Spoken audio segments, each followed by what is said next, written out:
Hi, everybody. I'm Sarah Pekowski. I'm an AI Content Ops Architect. What that means is I find ways to use AI to improve our content-related processes and tools and our external content experience. In this presentation, I'm going to quickly review what is RAG and AI agents and agentic solutions. I want to talk briefly about our current, normal, traditional content design process. It's going to vary from team to team, but let's just make sure we're on the same page with respect to what we're doing these days. And then I want to talk about a gap or a way that the current process is not meeting the needs of RAG and agentic solutions. And then I want to talk about something you can add to your current process that would help address this need. And then we'll do a hands-on demonstration of a tool to support that. There are two things you need to remember from this presentation. The first thing is that these RAG and agentic solutions that everyone's so excited about cannot work without accurate, up-to-date, domain-specific content pulled into their prompts. And we'll look at exactly what I mean by that in a minute. And who creates that content? Writers do. Let's review what retrieval-augmented generation and agentic solutions are. In a retrieval-augmented generation solution, when user input comes in, let's say it's a question. It doesn't have to be a question. There's lots of different patterns, but let's imagine it's a question answering use case. So the question comes in from the external user, and then what happens next is the solution will search in a knowledge base, for example, product documentation, for relevant articles, and then the solution will create a prompt that has the article text right in it, as well as an instruction to answer the user question, and then the user questions pulled in too. And then that's sent to a large language model to generate output that answers the question. To make this real and a little bit more fun, imagine that we have invented a new writing device called the Carbon Write 9000. Okay, it's a pencil. It has a light for writing in the dark, and it has a battery that, to make the light work, and there's a voice interface so that you can configure the battery. Now, because we just invented the Carbon Write 9000, no data that was used for pre-training any large language models could possibly have mentioned the Carbon Write 9000. So any large language model that exists today, Carbon Write 9000 would not be in its vocabulary, and there would be no weights in the model to handle any questions or anything to do with Carbon Write 9000. So if you were to ask a large language model, prompt a large language model with a question answering kind of prompt, what kind of thing is the Carbon Write 9000? No model is going to get that right. What you can see here is the prompt lab in watsonx.ai. That's IBM's foundation model platform. You can see my text in black, that's my prompt, and then the highlighted text in blue is what the large language model generated when I clicked the generate button. You can see the answer's wrong. But if I was to paste some of the Carbon Write 9000 documentation into the prompt in like the pattern that I showed a minute ago, now you can see my text says article, and then there's the article, my pretend article, and then there's the instruction, answer the following question using information only in the article, and then the question again. Now you can see the highlighted text in blue that was generated by the large language model is correct. Sometimes you'll see people call this grounding. They'll say this prompt is grounded in the article. You'll also see this referred to as in-context learning. This is what makes RAG solutions work. Let's look at AI agents now. Similar pattern. I'm going to show two different examples because there's hundreds of ways to build AI agents, but let's imagine that, remember I said that the Carbon Write 9000 has a voice interface, so let's imagine that a user said out loud, I wish the battery lasted longer. Under the covers, your AI agent might search the Carbon Write 9000 documentation and might compose the prompt on the right-hand side there that pulls in API reference information this time. If we prompt a large language model, the large language model could generate the syntax for the command that we would want to call to configure the battery so that it lasts longer. So the AI agent would take that and then, execute that on the command line or whatever. Here's another way that you could build an agent. This way does things in like baby steps. So same input, I wish the battery lasted longer, and then your agent application logic will do some searching for relevant information just like before, but the prompt might be broken up into sort of logical steps. So first, is there a command? Is it a system command or REST API? And what is the syntax? And at the end, we still get a command that the application could call to actually carry out the task. And just to show that I'm not lying, that this really works this way, here is the prompt lab in watsonx.ai again. And you can see I've got the prompt from the previous slide. There's the instructions, and then there's the piece from the API reference. And then you can see where I type, is there a command or REST API? When I click generate, yes, is what the generated output was. And then I kept that there as part of my prompt. And then I appended, is it a system command or REST API? And then I click generate again. And the blue text system command is what was generated. And then I appended, what is the command to call with parameters? And battery config longevity is what was generated. So this is more like a chat back and forth or ongoing thing where the previous output is saved as part of the prompt for the future prompts. The point here is that I'm not making this up.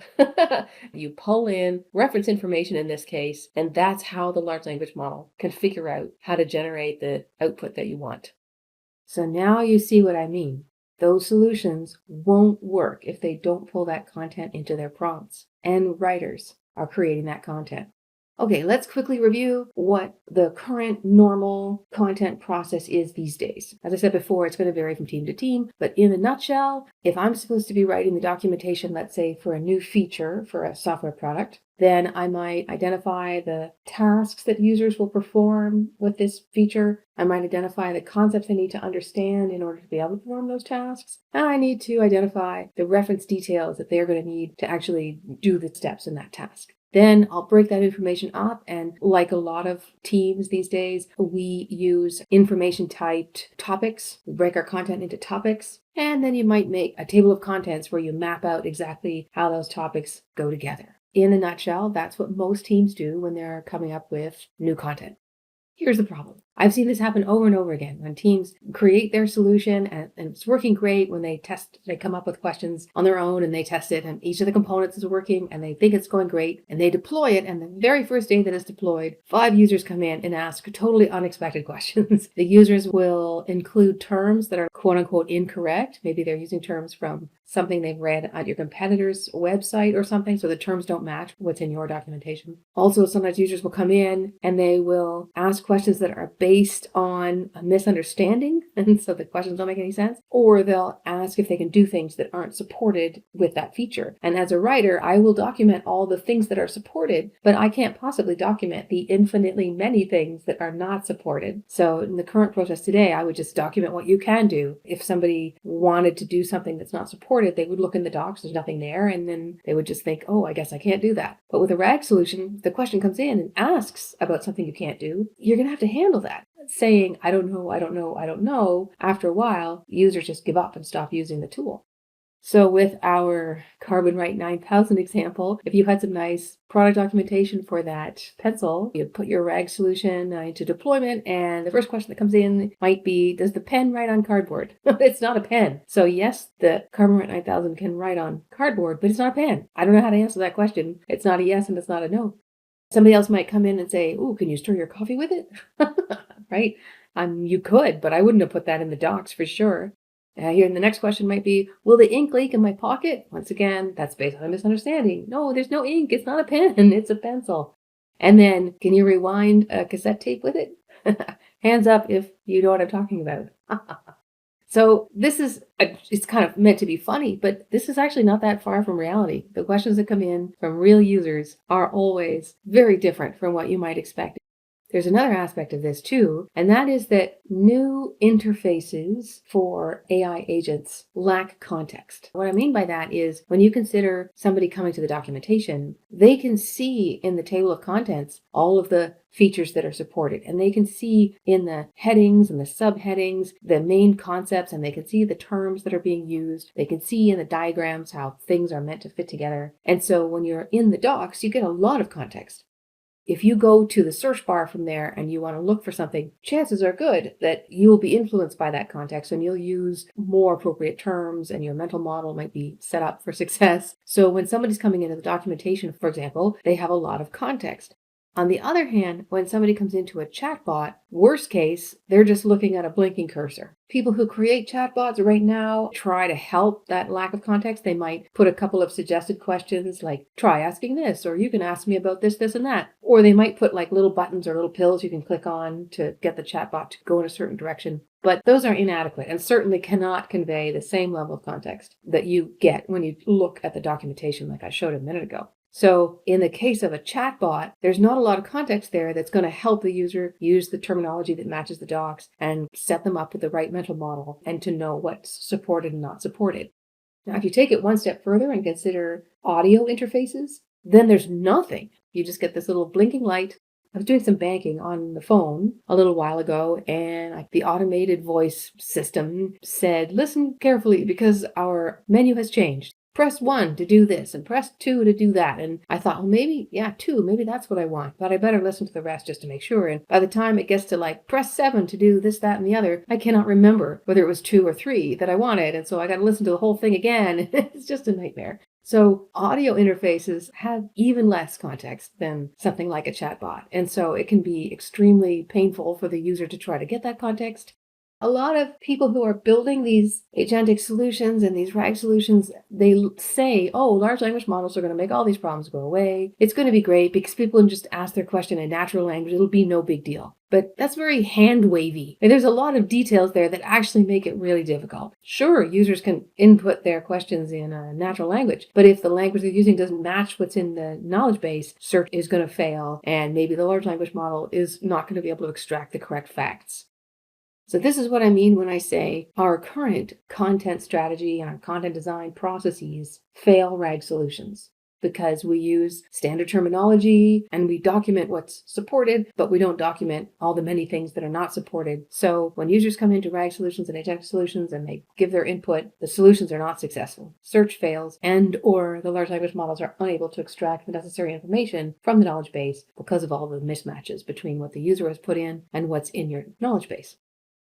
So here's a way that we could help fill that gap. The process has just 2 steps. Step number 1, go out into the wild and collect real user questions. Those are questions from real users in their own words. And then test that your content can answer those questions.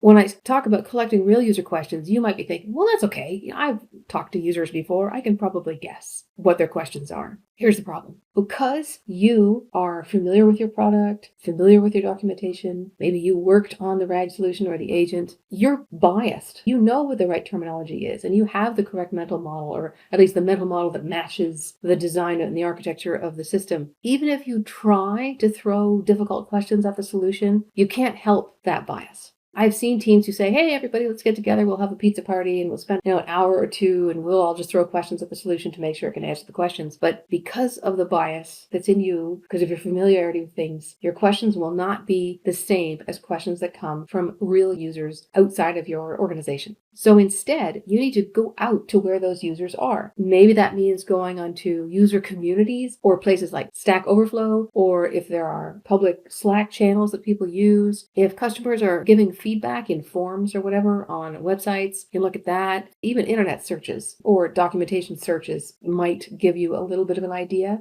If it's a feature that's not available yet to external users, you could find other people in your company but who aren't on your team. And you could run some internal workshops, for example, and then listen for the questions that they ask. When the product GAs, you could run some workshops at conferences and things, and then you could listen to the questions that users ask. And if you're really stuck, like maybe your product is releasing a new feature that's similar to a feature that already exists in your competitors' products, maybe you could look at their user communities and see what questions that their users have about that feature.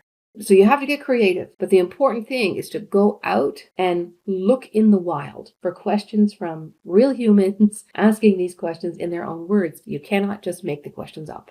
Even if you ask a salesperson or a support person to say, hey, tell me what questions users are asking, they will paraphrase the questions. You need to get it in the end user's own words. Okay, what do I mean when I say test that the content can answer those questions?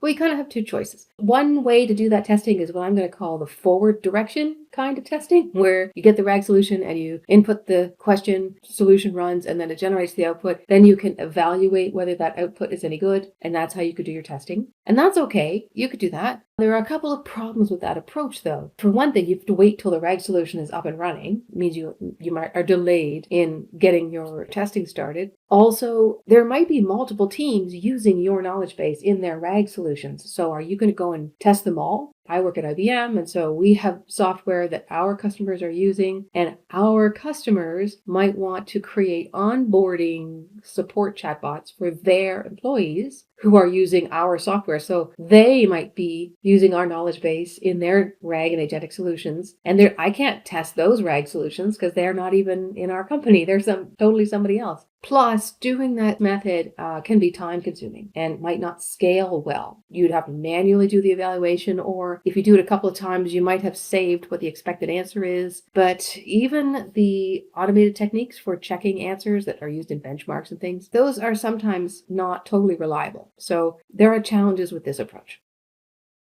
What I'm suggesting here is try the opposite approach, or the backwards direction. And by that I mean take your content and use a large language model to generate all questions answered by that content. Then compare the generated questions to your real user questions. When there are matches, that's a good sign that RAG solutions will be able to answer those real user questions using your content as the knowledge base. But when there are real user questions that don't have any matching generated questions, that's a sign that RAG solutions using your content as their knowledge base will not be able to answer those user questions. Okay, let me give you a demonstration of a tool that implements this idea. Here's a tool you can use to test whether a given article or other piece of content can answer known user questions. First, I'll add my known real user questions into the tool. Now, I'll add the content that is supposed to answer those questions into the tool. Now, let's test to see whether that content can answer those real user questions. Okay, here are our results. In the first column on the left, you can see each of the user questions that we are trying to answer. In the second column, you can see questions that were generated by a large language model that are supposed to be answered by our content. The question in bold is considered the closest of the generated questions. The third column is the similarity score. That tells you how similar is that bold generated question to the real user question. At this point, the similarity threshold that we've set is 90. That means anything with a score higher than 90 we consider a good match, and therefore that's a sign that our content can answer that user question. So in our table, it's currently ordered from lowest score to highest score, and you can see the first two questions, do dogs and foxes get along, and what color are dogs? You can see that there were no questions generated by the large language model that match those user questions. That's a sign that a RAG solution will not be able to answer those user questions based on our content. Let's fix our content so that it can answer those user questions. And now, when we run the test again, we have improved our result. Now, you might be thinking, what about a real-world situation where the content is longer, there are more questions, and they're even weirder? Let's look at a real-world example. Did you know that in Vienna, Austria, there is an orchestra famous for making their instruments out of vegetables? Here's their Wikipedia page. It's quite nice. But does this Wikipedia article answer the questions people most frequently ask? We can test it to find out. First, we need to collect some questions that real people have asked about the vegetable orchestra before. Luckily, the orchestra members themselves have collected a very nice frequently asked questions webpage. Also, when lots of people submit similar questions as a query to Google search, Google collects those and shows them when you make similar queries too. Here's a web tool we can use to test whether that Wikipedia article answers those questions. You can see I've pasted the questions on the left, and I've pasted the Wikipedia article on the right. Now I'm going to click Test Content. Okay, the results are in. The tool has used a large language model to generate all questions answered by the Wikipedia article. Then the tool compared the generated questions to the real user questions. In this table, you can see how well they match. In the first column are the real user questions. In the second column are the generated questions that most closely match those user questions. And then there's a similarity score. Here we're using a similarity threshold of 75 out of a score of 100. So anytime the match is 75 or better, we're going to assume that that means the generated question matches the user question. And from that, we can infer that a RAG solution using this content as its knowledge base could answer that real user question. Let's double check that the 75 threshold is the right number. Yeah, you can see when the score is less than 75, the questions definitely don't match. And when the score is above 75, the match looks pretty good. So, as it stands, this tool is suggesting that 34% of those real user questions can be answered by the Wikipedia article in its current form. Let's scroll down to see if there are some themes in the unmatched questions. It looks like there's a lot of unmatched questions about the vegetable instruments themselves, about making those instruments. So let's update the article to include more information about making those instruments. Great. Now let's test that updated article to see how well it performs. Success! Adding that information has improved results to 52%.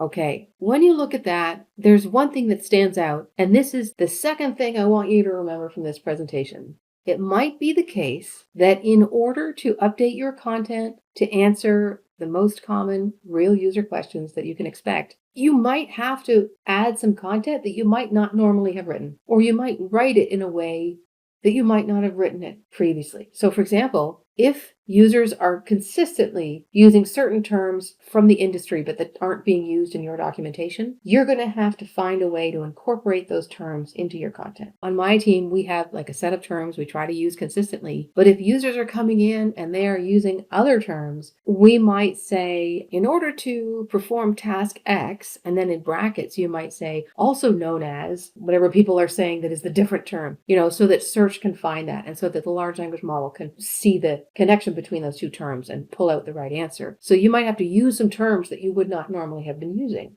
Also, if people are coming in with the wrong mental model, previously you might have just kind of stated this is how it works. Now you might need to add content that adds like breadcrumbs from the common misunderstood mental model to the mental model of your solution. And as I said before, you might not traditionally have documented unsupported features for all kinds of reasons. But if there are a lot of people coming in asking about the same unsupported feature, first you should probably tell your product manager to add that feature. But for now, so that your RAG solution can work successfully, you might need to mention the unsupported feature somehow and then turn it around. Like you can't do X, but you can do Y. You might have to find a way to do that in your docs. And you certainly might not have done that ever before. So we might need to be less attached to our writing guidelines as they are now, so we can create content that is going to meet users where they already are.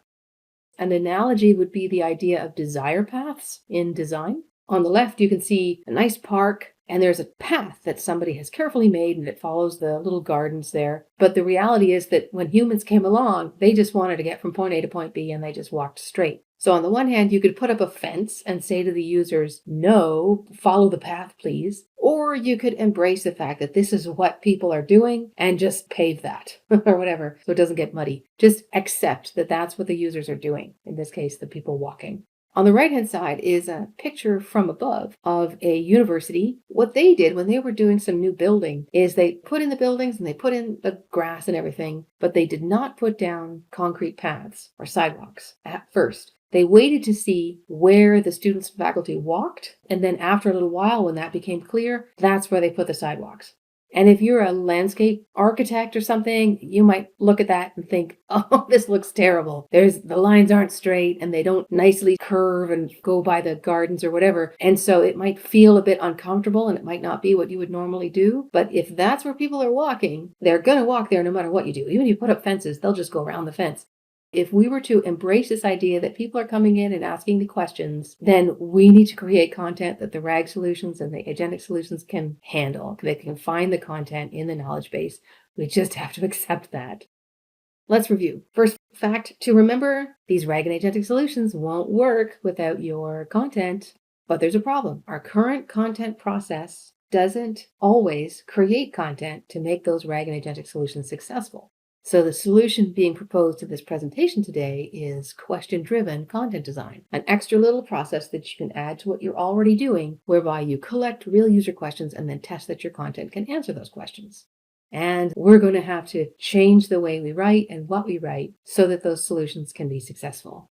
Thanks very much for your time and attention. This link points to a GitHub repo that has all kinds of goodies, including the code for the web app that was demoed earlier in the presentation.